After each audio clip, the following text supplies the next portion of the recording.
Ассаламу алейкум туғандар, қандайсыздар? Назарыңыздарда қайрадан эле базар жоқ каналы. Бүгін 24 август 2022 жыл мен Бишкек шаарынын түндүк тарабы Раздольный айыл жол 2 атты Ак жол айылында жүрөм. Туғандар, ошол жактан бир сатылуучу үй бар экен, ошол жөнүндө силерге маалымат берейин деген. Биринчи болуп баруу жолун түшүндүрөйүн. Мен турган жер көпчүлүгүңүздөр билген аэропортко кеткен чоң трассанын жээгинде турам, туғандар. Сиздер Бишкек шаарынан келип жатып, сол тарапты карап келсеңиздер, бул жакта Ромина деген кафени көрө аласыздар. Ошол кафенин жанында көчө менен түз батышты карай басып бара берсеңиздер, 200-250 метрдей аралыкта сатылуучу үйүбүз жайгашкан. Анан бул жерден көптөгөн маршруткалар Бишкек шаарына карай барышат жана Бишкек шаарына бул жака келишет.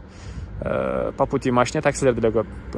Күндүн кайсы убактысында болбосун, сиздер кенен шаарга барып келе аласыздар. Жана объездной менен бир аз чыксаңыздар, объездной менен мындайынан Долгойго деле, бул жактан машина базарга деле сиздер бат эле чыгып бара аласыздар. Анда мен сатылуучуга карай жол алдым. Сиздер лайктан басып, өз оюңуздарды комментарийге жазып туруңуздар. Келүү жолун түшүндүргөнчө, бүгүнкү чыгарыштагы сатылуучу үйгө да жетип келип калдым. Тугандар, бул мынакей көчө тараптан көрүнүшү.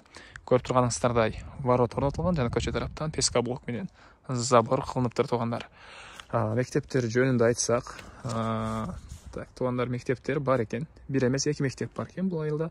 Жолдун аркы бетинде да, чоң жолдун бул бетинде дагы мектептер бар. Частный садиктер деле бар экен.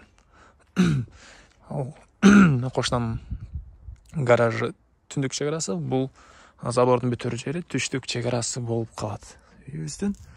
Андан ары эми короосуна кирейин деп калган маалыматтарды берейин. Тугандар, келгенчеңиздер деле асфальт жолдору, чоң жолдон келгенчеңиздер деле бул жер асфальт болгон. Андан ары бул мынакей сатылуучу үйүбүздүн короосу. Алды тарабы стяжка болгон. Тугандар, кенен 2-3 машина баткадай көрүнөт алды тарабына. Оң тарапта бул жакта көмүркана жана летний кухня бар экен. Бул жакта баня бар. Тугандар, баарынын балдары песка блок жана туурасында чоң үйүбүз. Узун туурасы 13-кө 9, толук түрдө кирпич менен бүтүрүлгөн, шык тараптан утеплять этилиптир. Тугандар, тамы көрүп турганыңыздай андулин тышкы тараптан утеплять этилген. Тугандар, эми мынакей алды тарабында жаш алма, черешня бактары, жер жемиштер. Жерин аянты 4 сотук, 4,5 сотук. Тугандар, 4,5 сотук. Бул жакта дагы помидор, гүлдөр баары бар экен. Так, документ боюнча кызыл китеп, тех паспорт баары бар. Тугандар, азыр биринчи болуп тугандар үйдүн арт тарабында сарайларды көргөзөйүн да, андан соң короос үйдүн ички тарабына кирип калган маалыматтарды берейин. Мынакей бул чек аралар мына ушул жерге чейин болуп калат, могу заборлорго чейин. Үйүбүздүн түштүк тарабы. Бул жакта үйдүн тышкы тарабында туалет, бул жакта дагы алма, черешня дагы бактар бар экен. Түндүк чек арабыз ал кошунанын заборуна чейин. Бул жакта негизинен мал кылсакпы деп мал сарай кылган экен. Тугандар, песка блок менен болгон стенадан. Бирок себептерден улам мал карабай калдык дейт. Бул мал сарайы болуп курулган негизи боюнча, бирок мал кире элек. Калсаңыздар очокана кылып алсаңыздар деле болгодай көрүнөт. Ылдый тарабы стяжка, потолок моундай шифр. Мына ушундай жакта летний душ. Бул үйүбүздүн батыш тарабы. Эми үйдүн ички тараптарын көргөзөйүн сиздерге. Тугандар,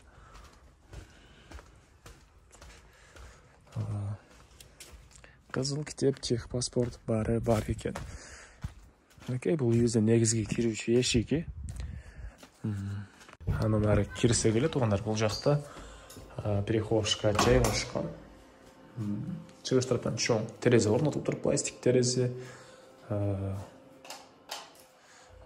Ушул перехожка кирип эле оң тарапка кайрылсак, бул жакта сиздер отоплениянын котелу жайгашкан бөлмөнү көрө аласыздар.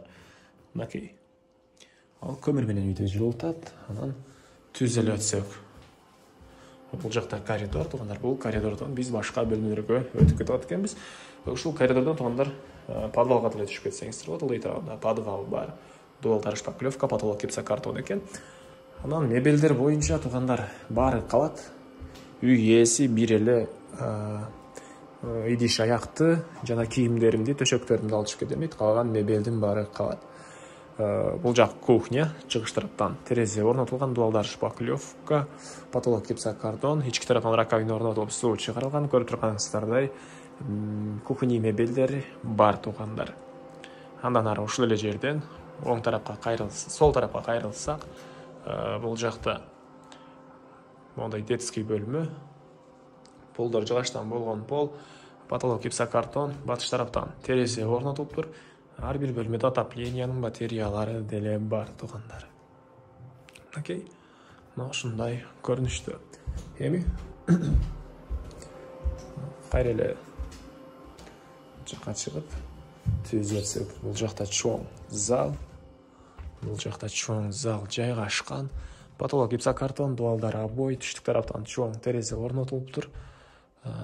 Окей. Мына ушундай көрүнүштө. Бардык эле бөлмөлөрдүн полу жыгачтан болгон пол экен. Эми кайра эле коридорго чыгып, оң тарапка кайрылсак, бул жакта дагы бир спальный бөлмө. Окей. Ошол эле жерден сол тарапка кайрылсак, бул жакта душ бар экен. Унитаз деле ушул жерде бар. Ички тарапта раковина орнотулуп, суу чыгарылыптыр. Потолок пластик, дуалдары кафель, пол деле кафель экен.